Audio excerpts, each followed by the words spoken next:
lot.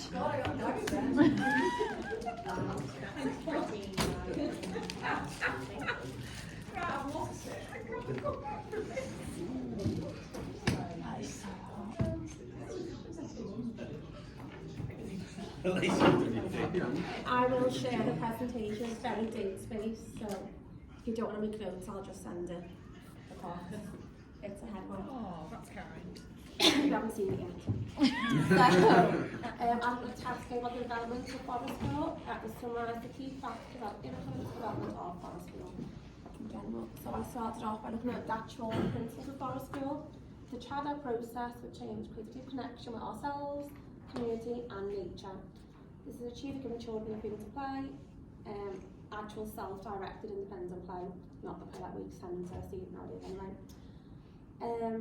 And then I just summarised the 6 principles of Forestfield. It's a long-term process, take place in the woodlands, it's a holistic approach, encourages risky play, practitioner-led by qualified Forestfield leader, and uses a range of learner-centred processes to create community for being development and learning.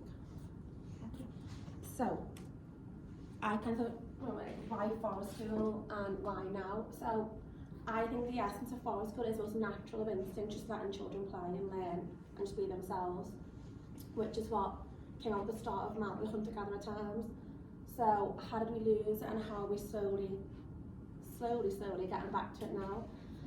So, in 597, the first schools arrived in the UK through St Augustine. He wanted churches for English priests and Latin schools and chorister schools basically. So that was the first formal education that we saw in the UK. And then 1751, the Industrial Revolution was in the midst of it, and living conditions had gone really poor, poverty was everywhere, so the government's first act to kind of deal with that was the Peel's Factory Act. And it said basic company had to provide reading, writing, arithmetic, training, and it was in a 12-hour span every day in the first 4 years of an apprenticeship.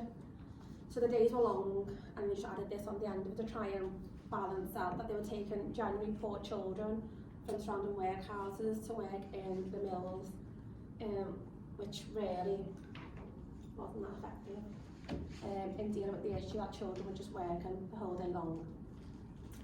And then in 1820, I'm going to apologise now because my pronunciation of names and places. Okay, so Friedrich Froebel invented kindergartens, which had a strong emphasis on natural versus learning environment and was very child-centred, playing through play game. And then in 1830 we had Philip Smith, which was based around finding values and time alone in locations and reconnecting with the environment. And it was focused on using but respecting, giving and not taking. And then in 1840 we had anthroposophy, which is a study of the human being, of our nature and the development task. And it followed Steiner's school of thought where we are spiritual beings in a physical existence. And it's about trying to bridge the gap between like science and arts and who we are. Okay, and then in 1907, the Scouts were developed, which was good because it encouraged them to get outdoors, but it was more for a purpose. It wasn't a sense of going and having choice. It was getting to develop outdoor skills, largely in preparation for war and things like that at the time. And then in 1924, we saw a real advocate for the play-based child-led learning with Montessori, Steiner, Piaget and Dewey. And they were all fans of experiential learning. So they became the constructive approach that we see in Forestfield now really took hold for some of the key practitioners.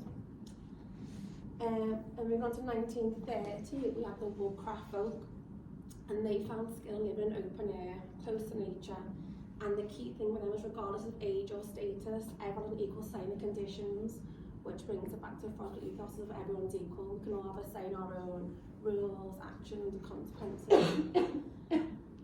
And then in 1934, adventure education became popular, which is like an outbound trust centre, and it's had a big emphasis on problem solving for yourself outdoors, personal social development.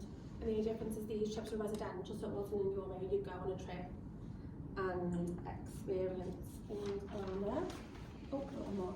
And then 1945 obviously was a tough time for Europe in general. So Germany was under dictatorship. Here in the UK we were given power to the economic wealth, so there's a lot of elitism. However, contrastingly, instant dedication was evolving using the folk movement, and they focused on self-improvement, and they enjoyed a play-based holistic approach to learning, which we were very harshly contrasting at the time. Okay, in 1957, the first forest school in Denmark arose, and it was initially an early years movement in rain or shine. Then it did become central to Danish education as a whole. In 1967, the Plowden Report was created, and it involved an overhaul of primary education in general, and it gave value to learning through play, discovery and outdoors, which was following the movements that we were seeing through Europe. However, in 1981, the teaching was scrutinised very heavily, and that just became controversial. There was outrage at the child-centred approach, and it went completely flipped to the curriculum at the heart of education, not the child, which is where what we're seeing now is just curriculum overload and no time for children started to come into effect. In 1993, the Bridgewater College teachers visited Denmark and saw firsthand how the forest school worked in the early years, and they came back and implemented them findings into their own practice, and they actually added BTEC in forest school, which is aimed just at early years initially. It followed the whole early years pedagogy. And then in 2000, local authorities in the UK began to deliver training at the forest school, and training became available in places such as Norfolk, Oxfordshire and Warwickshire. And then in 2003, there's standardisation of forest school in the UK, which created formal groups for monitor delivery and quality of standards, so it's more moved away from just calling outdoor learning of forest school. The actual forest school association government body was created. And then we have the first forest school conference, where a formal definition of forest was agreed. Moving on to 2008, where the publication for forest school was developed, which outlined its ethos and principles. And then they are my charities nowadays, in like quite a deprived inner city urban area, enjoying forest school. So where we are now, hopefully. And then there is a reference. Is that ready?